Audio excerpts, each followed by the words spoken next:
Sumakay kami at mga nagpa-picture dito sa mga beach rides na Blue Valley Beach Resort, Morong Bataan. At dahil nga tag-ulan na, kailangan ko na talagang may upload itong video na ito na swimming namin noong nakaraan pa na buwan dito sa Blue Valley Beach Resort, Morong Bataan. Maraming salamat po, VICE, sa pagsama sa amin. Mapapa-check-in ka nga naman talaga sa room na ito. Bukod sa malinis, medyo maluwag pa, at kasyang-kasya yung 8 katao.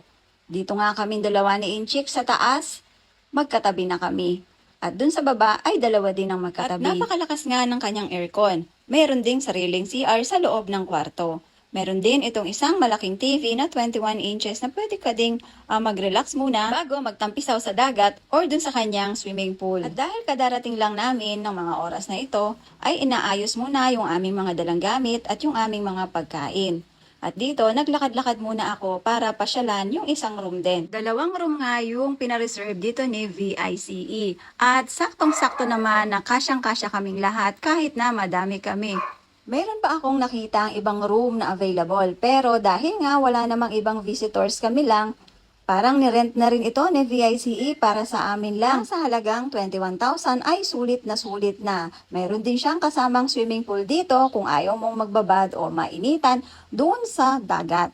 At dahil marites tayo, inusisa ko pa kung gaano kalaki itong resort na Blue Valley. At heto nga, kitang-kita mo pala dito ang ganda ng dagat.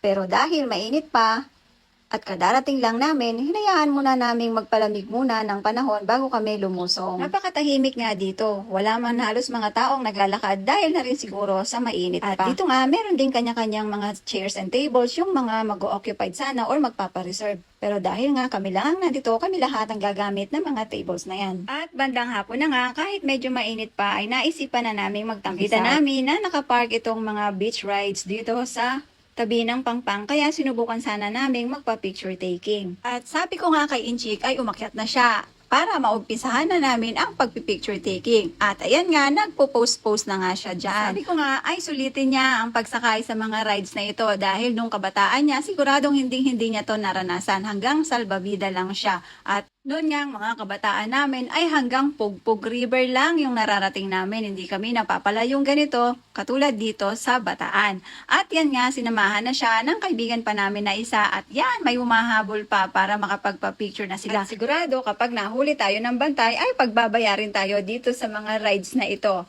Sabi ko pa nga dun sa isa, dun ka na sa gitna para kayong 3 musketeers. So ayan, posing at posing naman sila. Kung ano nga yung itinuturo ko, yun yung ginagawa nila. Napakaingay ko nga dito dahil medyo malayo sila doon sa pwesto ko. Kaya kung makikita nyo, kaway ng kaway yung aking kamay at tinuturuan ko sila.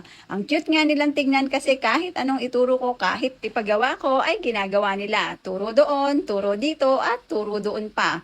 At ayan nga, alam ko na nag-enjoy sila. Pero sabi nga nila, bawal sumakay dyan at mahuhuli kayo ng bantay. Kaya isang post pa at ayan na, maglulundaga na sila dahil tinatawag na sila nung bantay at pinapababa. Ewan ko ba naman, nakapark lang ang rides na ito, bakit hindi pwedeng magpa-picture?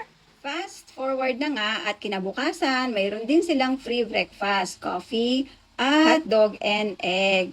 At muli po, maraming salamat sa inyo, VICE, at nag-enjoy po talaga kami. God bless us all po. Thank you for watching. Bye!